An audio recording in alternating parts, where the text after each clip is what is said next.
എല്ലാവർക്കും നമസ്കാരം. അപ്പോൾ ഇന്ന് വളരെ സിമ്പിളായിട്ടുള്ളൊരു പുഡിങ്ങിൻ്റെ റെസിപ്പിയാണ്. ചൈന ഗ്രാസോ ജെലാറ്റിനോ കോൺഫ്ലോറോ ഒന്നുമില്ലാതെ വളരെ സിമ്പിളായിട്ട് നമ്മുടെ വീട്ടിലുള്ള കുറച്ച് ചേരുവകൾ വെച്ച് നമുക്ക് ഈ പുഡിങ് തയ്യാറാക്കാമേ. അപ്പോൾ നമുക്ക് വേഗം റെസിപ്പിയിലേക്ക് പോകാം. അപ്പോൾ അതിനായിട്ട് ആദ്യം ഞാനൊരു മീഡിയം സൈസിലുള്ള 3 ക്യാരറ്റ് എടുത്തിട്ടുണ്ട്. അത് നന്നായിട്ട് നമുക്കൊന്ന് ഗ്രേറ്റ് ചെയ്തെടുക്കണം. വളരെ തിന്നായിട്ട് ഗ്രേറ്റ് ചെയ്തെടുക്കാൻ ശ്രമിക്കണം കേട്ടോ. ഇനി നമുക്ക് ഒരു പാനിലേക്ക് 1 ടേബിൾ സ്പൂൺ നെയ്യ് ചേർത്ത് കൊടുക്കാം. അതിലേക്ക് നമുക്ക് കാഷ്യൂസും റൈസിൻസും ഇട്ട് ഒന്ന് ഫ്രൈ ചെയ്തെടുക്കാം. അപ്പോൾ ഞാൻ കാഷ്യൂസും റൈസിൻസും രണ്ടും കൂടി ഒരു 1/4 കപ്പാണ് എടുത്തിരിക്കുന്നത്. നിങ്ങൾക്ക് ഇതിൻ്റെ അളവ് കൂട്ടുകയോ കുറയ്ക്കുകയോ ഒക്കെ ചെയ്യാം കേട്ടോ. അപ്പോൾ നമുക്ക് ഈ കാഷ്യൂസും റൈസിൻസും എല്ലാം ഒന്ന് ഫ്രൈ ചെയ്ത് കോരി മാറ്റി വയ്ക്കാം. ഫ്രൈ ചെയ്യുമ്പോൾ ഇതൊന്നും കരിഞ്ഞു പോകാതിരിക്കാൻ ശ്രദ്ധിക്കണം. ടേസ്റ്റിൽ വ്യത്യാസം വരും കരിഞ്ഞു പോയിട്ടുണ്ടെങ്കിൽ. ഇനി ഇതേ ഓയിലിലേക്ക് തന്നെ നമ്മൾ നേരത്തെ ഗ്രേറ്റ് ചെയ്ത് വെച്ചിരിക്കുന്ന ക്യാരറ്റ് ചേർത്ത് കൊടുക്കാം. ഇനി പാത്രം അടച്ച് വെച്ചൊന്നും നമുക്കിത് കുക്ക് ചെയ്യേണ്ട. കാരണം തിന്നായിട്ട് തന്നെ ഗ്രേറ്റ് ചെയ്ത് എടുത്തുകൊണ്ട് വേഗം കുക്കായിക്കോളും. അതുപോലെ വെന്തുടഞ്ഞൊന്നും പോകണ്ട. ഒരു പാകത്തിന് വെന്ത് വരുമ്പോഴേക്കും നമുക്കിതിലേക്ക് കുറച്ച് ഏലക്കാപ്പൊടി ചേർത്ത് കൊടുക്കാം. അതിനുശേഷം ഒരു 1/4 കപ്പ് പഞ്ചസാര കൂടി ചേർത്തിട്ടുണ്ട്. ഇനി നമുക്കിത് നന്നായിട്ടൊന്ന് മിക്സ് ചെയ്ത് കൊടുക്കാം. അല്പസമയത്തിനകം തന്നെ പഞ്ചസാര നന്നായിട്ട് മെൽറ്റായിട്ട് അതിൽ വെള്ളം പഞ്ചസാരയുടെ സിറപ്പ് ഇറങ്ങും. അപ്പോഴും നമ്മളിത് നന്നായിട്ടൊന്ന് മിക്സ് ചെയ്തുകൊണ്ടേ ഇരിക്കണം. ആ സിറപ്പ് ചെറുതായിട്ടൊന്ന് വറ്റി വരുന്ന സമയമാകുമ്പോൾ നമുക്കിനി ഇതിലേക്ക് ഒരു 2 ടേബിൾ സ്പൂൺ പാല് ചേർത്ത് കൊടുക്കാം. പാൽ കൂടി ചേർത്ത ശേഷം വീണ്ടും നന്നായിട്ട് ഇതൊന്ന് മിക്സ് ചെയ്ത് ആ പാലും കൂടി ഒന്ന് വറ്റി വരണം. നമ്മുടെ കൂട്ടൊന്ന് ചെറുതായിട്ട് ഡ്രൈ ആയി വരുന്നവരെ, ഏകദേശം ഈ ഒരു പാകത്തിൽ ഒന്ന് ഡ്രൈ ആയി വരുന്നവരെ നമ്മളിത് മിക്സ് ചെയ്തുകൊണ്ടേ ഇരിക്കണം. അപ്പോൾ നമ്മുടെ ഫില്ലിങ് റെഡി ആയിട്ടുണ്ട്. ഇനി നമുക്ക് ഇത് അടുപ്പിൽ നിന്ന് മാറ്റാം. ഇനി മറ്റൊരു പാനിലേക്ക് ഒരു 2.5 കപ്പ് പാൽ ഒഴിച്ചു കൊടുക്കാം.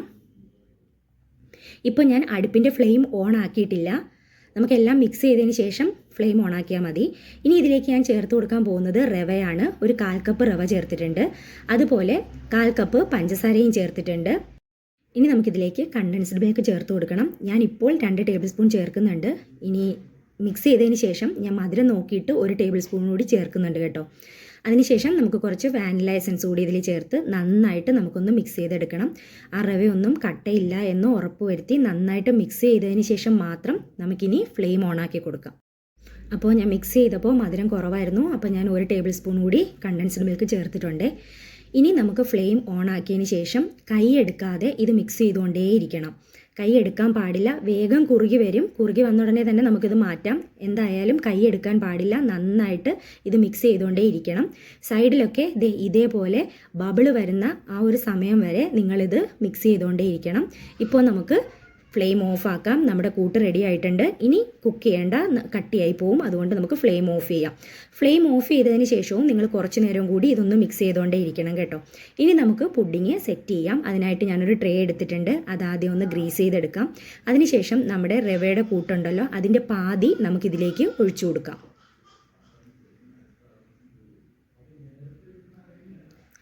ഇനി അതിൻ്റെ മുകളിലേക്ക് നമ്മൾ നേരത്തെ തയ്യാറാക്കി വെച്ചിരിക്കുന്ന ക്യാരറ്റിൻ്റെ കൂട്ട് സ്പ്രെഡ് ചെയ്ത് കൊടുക്കാം. അപ്പോൾ ഇത് മുഴുവനായിട്ടും ഞാൻ അതിലേക്ക് ഇട്ടിട്ടുണ്ട്. ക്യാരറ്റിൻ്റെ കൂട്ട് മുഴുവനായിട്ട് ഞാൻ അതിലേക്ക് ഇട്ടിട്ടുണ്ട്. ഇത് നമുക്ക് നന്നായിട്ടൊന്ന് സ്പ്രെഡ് ചെയ്ത് ഒന്ന് ലെവൽ ചെയ്ത് എടുക്കാം. ഇനി ഇതിൻ്റെ മുകളിലേക്ക് നമ്മൾ നേരത്തെ ഫ്രൈ ചെയ്ത് വെച്ചിരിക്കുന്ന കാഷ്യൂസും റൈസിൻസും പകുതി ചേർത്ത് കൊടുക്കാം.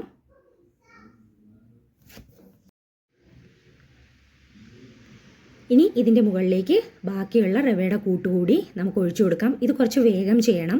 കാരണം ഇല്ലെങ്കിൽ ബാക്കിയിരിക്കുന്ന റവ കൂടുതൽ കട്ടിയായി പോവും. അപ്പോൾ നമുക്ക് സ്പ്രെഡ് ചെയ്തൊക്കെ എടുക്കാൻ കുറച്ച് ബുദ്ധിമുട്ടായിരിക്കും.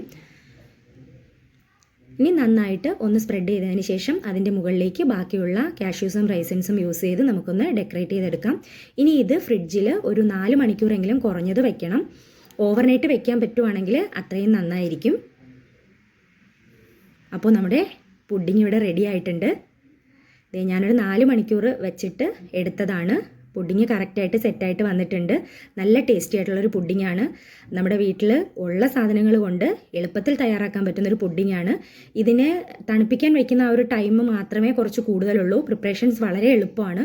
അപ്പോൾ എല്ലാവരും ഒന്ന് ട്രൈ ചെയ്ത് നോക്കണം. എന്നിട്ട് അഭിപ്രായങ്ങൾ പറയാൻ മറക്കരുത്. ചാനൽ ഇഷ്ടമാവുന്നുണ്ടെങ്കിൽ ഒന്ന് സബ്സ്ക്രൈബ് ചെയ്ത് സപ്പോർട്ട് ചെയ്യണേ.